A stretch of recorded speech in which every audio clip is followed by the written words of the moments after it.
Welcome to the Deep Dive. Today, we're looking at something, well, really fundamental, helping others. Mm-hmm. That everyday act. Exactly. And we're using a Real English Talk episode as our starting point. It was made for English learners. Right. Good source for this. So our mission here is to really pull out the useful bits about offering help, responding to offers, focusing on the practical phrases, the politeness, how it all feeds into teamwork. It's fascinating, isn't it? How this simple thing, helping, is actually quite complex in how we communicate it. It really is. The words we choose, the timing, it all matters. Definitely. It shapes relationships, personal, professional, you name it. How you offer, how you react. Big impact. Okay, so let's get into some of the vocabulary the source highlights. Beyond just help, obviously, Mm-hmm. they mention assist, support, and offer. Now, assist, it feels a bit more formal than help, right? Yeah. The example was, can I assist you with anything today? Yeah, assist often pops up in service situations or maybe more formal work setting. Like a shop assistant or something. Exactly. Or someone official. It just projects a slightly different, maybe more professional vibe than just, can I help? Okay, that makes sense. Choosing the right level of formality. Yes. Now, Yeah. there's support.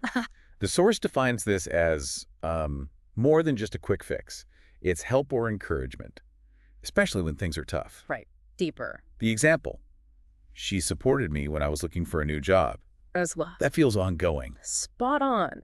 Support often implies that longer-term backing, maybe emotional investment too, not just lending a hand with one task, but being there for someone. It builds trust, I imagine. Absolutely. Offering genuine support really strengthens those bonds. It's a bigger commitment. And the last one from this initial list, offer.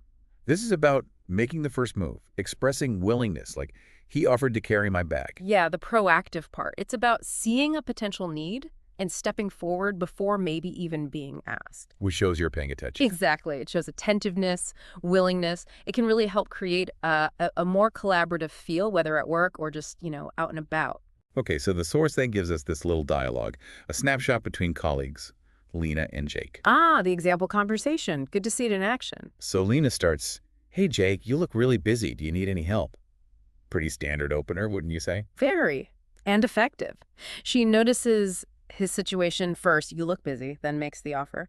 Do you need any help? It's direct, but polite, not pushy. Right. And Jake says, yeah, actually, I could use a hand with these reports. The source points out, could use a hand that's quite informal, friendly. It really is. Could use a hand, classic idiom, isn't it?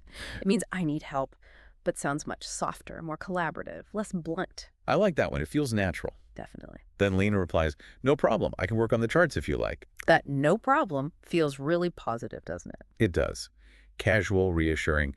And then, crucially, she offers something specific. Ah, right. Not just, how can I help, but I can do the charts. Exactly. Offering a concrete task makes it so much easier for Jake to say yes. It shows she's actually thought about how she can contribute. Takes the burden off him a bit. Good point. And Jake's response is simple. That would be amazing. Thank you so much. You can almost hear the relief. Yeah, that amazing really lands. It shows her offer made a real difference. It reinforces her action, makes the whole exchange feel good for both of them. And the wrap up from Lena. Anytime. We're a team, right? Lovely closing. Anytime suggests, this isn't a one-off and we're a team, right? Just reinforces that whole idea of mutual support. It sort of normalizes helping each other. Perfectly put. It's just part of how they work together. Okay, so building on that dialogue, the source lists some useful practical phrases for offering help. First, the informal one we just saw variations of. Do you need a hand? Yeah, that's a great go-to for casual situations with friends, maybe colleagues you know well. Very practical, hands-on feel. Then maybe a bit more general. Can I help you with that? That's a really versatile one. Safe bet in most situations, I'd say.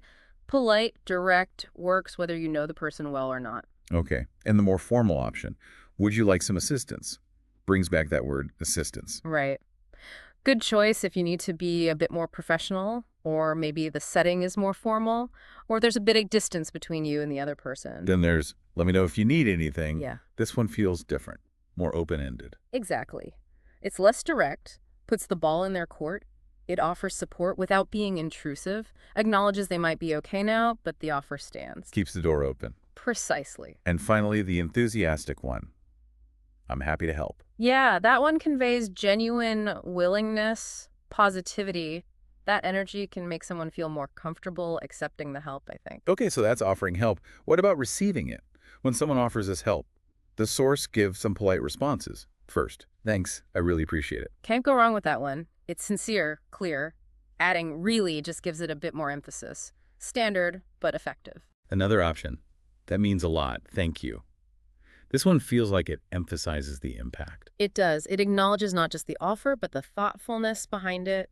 Makes the person offering feel genuinely valued for their kindness. Nice. And the last example they give for responding is, you're so kind, thank you. This focuses more on the helper. Yeah, it highlights their character, their generosity. It adds a nice personal touch. Good for building a connection. So, looking at all this, Mhm. it seems like navigating help in English is, well, it's more than just the words. Oh, absolutely. It's the nuance, the tone, understanding those subtle differences between can I help, need a hand, want some assistance. And responding genuinely. Definitely. That sincerity in thanking someone or even in politely declining if you don't need it, that's key. And, even though the source is for language learners, these principles apply to everyone, right? Clear, considerate communication. Totally. I think the big takeaway for me is how these small interactions, offering help, accepting it, even just using a simple, can I help you, they're actually fundamental. They really are. They're the building blocks of connection, of supportive teams, of just, well, a nicer environment to be in. And practicing these phrases, getting comfortable with them, makes those everyday exchanges smoother. It does. They start to feel natural, part of your own communication style, makes things less awkward, more positive all around. Exactly. So maybe something for you, our listener, to think about. Where do these opportunities pop up in your day? Good question. Yeah, opportunities to offer a hand, or maybe to accept one when it's offered. Think about those situations you encounter regularly. Could you consciously try out some of these phrases? See how it feels. Whether you're the one offering or the one receiving, it's definitely something interesting to consider as you go about your day.